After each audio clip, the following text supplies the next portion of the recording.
Shalom, saudara dan saudari yang terkasih dalam Tuhan kita Yesus Kristus. Marilah kita luangkan waktu beberapa menit untuk berkencan dengan Tuhan saat ini, agar dari hari ke hari kita semakin dekat dengan Tuhan, sehingga hidup kita semakin diberkati dan menjadi berkat. Pembacaan dari Injil Matius bab 24 ayat 12. Dan karena makin bertambahnya kedurhakaan, maka kasih kebanyakan orang akan menjadi dingin. Demikianlah sabda Tuhan, terpujilah Kristus. Saudara dan saudari yang terkasih dalam Tuhan kita Yesus Kristus, Jaden terlihat penuh sukacita ketika menerima kejutan dari teman-teman kerjanya tepat pada hari ulang tahunnya. Belasan orang masuk ruangannya dan salah satu temannya terlihat membawa piring kecil berisi 3 puding dan 1 lilin yang menyala. Tindakan yang sederhana tetapi dilakukan dengan sepenuh hati ini sangat menyentuh hati Jaden. Ia merasakan bahwa teman-temannya sungguh mengasihinya.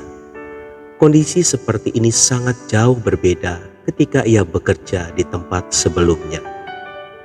Saudara dan saudari yang terkasih dalam Tuhan kita Yesus Kristus, tindakan sederhana seperti merayakan ulang tahun teman kerja mungkin terlihat sepele dan tidak begitu berarti.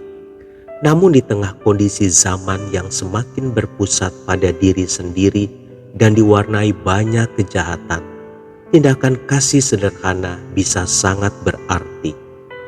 Alkitab mengingatkan bahwa kasih kita bisa menjadi dingin. Ada kebekuan dalam hati yang menahan banyak orang untuk melakukan kebaikan, memberi perhatian, atau berbagi sukacita dengan orang lain yang sedang bersukacita. Gejala semacam ini cukup jelas dan mudah terlihat dalam kehidupan sehari-hari. Kebekuan dalam hati dapat kembali menjadi hangat ketika kasih Tuhan mengalir dalam hati. Ketika kasih itu dialirkan lagi kepada sesama lewat kuasa Roh Kudus yang turut bekerja di dalamnya, niscaya dapat melembutkan hati orang-orang yang menerima kasih yang kita berikan.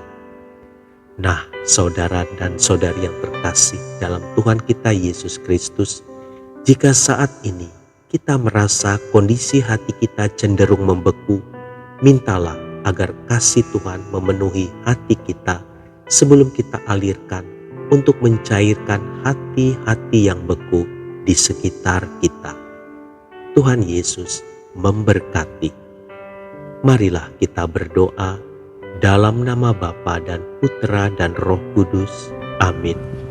Tuhan Yesus, siramilah taman hatiku yang kering ini dengan aliran Roh Kudus-Mu agar menjadi subur kembali, sehingga orang-orang di sekitarku yang mengalami kebekuan hati dapat dicairkan melalui kehadiran-Ku. Amin. Dalam nama Bapa dan Putra dan Roh Kudus. Amin.